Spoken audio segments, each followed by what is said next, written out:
Thank you for joining us as we continue our look at the SIMA Web Seminar Series.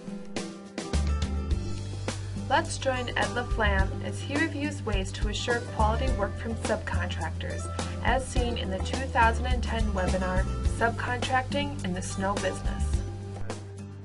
Produces good quality, okay? So what I've done is prepared 7 items to help you to make sure that happens. You know, my opinion is you should have it all in writing. It's always best to do that. You know, have it all spelled out and use the wording from from the contract you're using. Just pass it through to your sub so he can see it.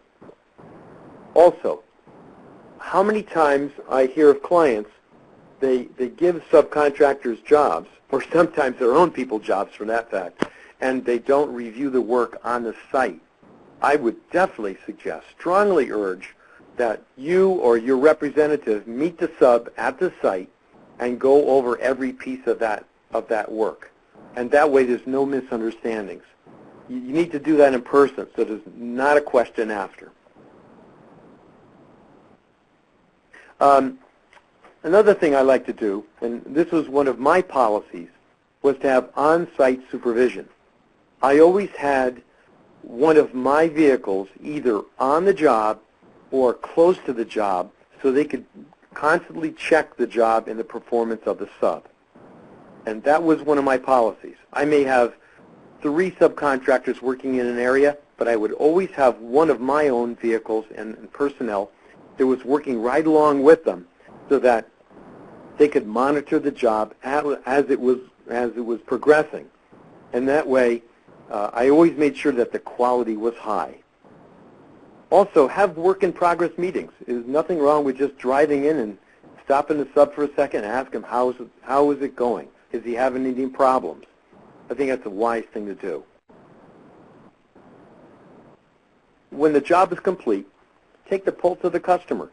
You know, call them up.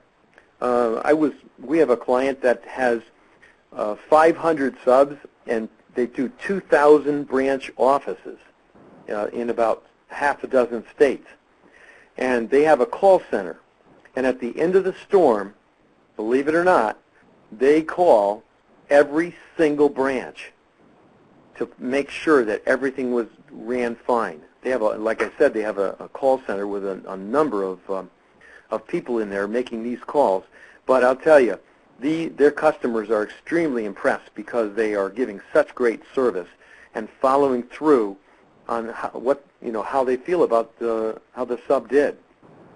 Matter of fact, they said ever since they've been subcontracting work in that manner, that was the first time that they had ever had a company call the branches up to ask how the sub was doing, how the contractor was doing.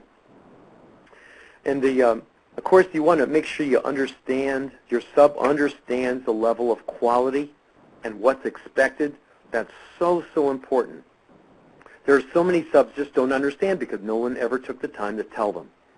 And lastly, I would definitely make it clear to them that the final payment, especially now this may apply more to a landscape job, but a progress payment or final payment was tied to your satisfaction and your customer satisfaction. So make sure that's clear as well. One other thing that's not on these slides is breakdowns. What happens if you have a subcontractor plowing in the middle of the night and his truck breaks down, or his sander breaks down, or loader breaks down? You need a policy. You need to talk among yourselves as a company of what you're going to do. Number 1, how long are you going to pay him? Number 2, how long are you going to give him to fix that truck or sander or loader?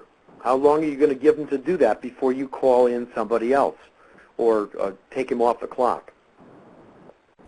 So think about that if you haven't already.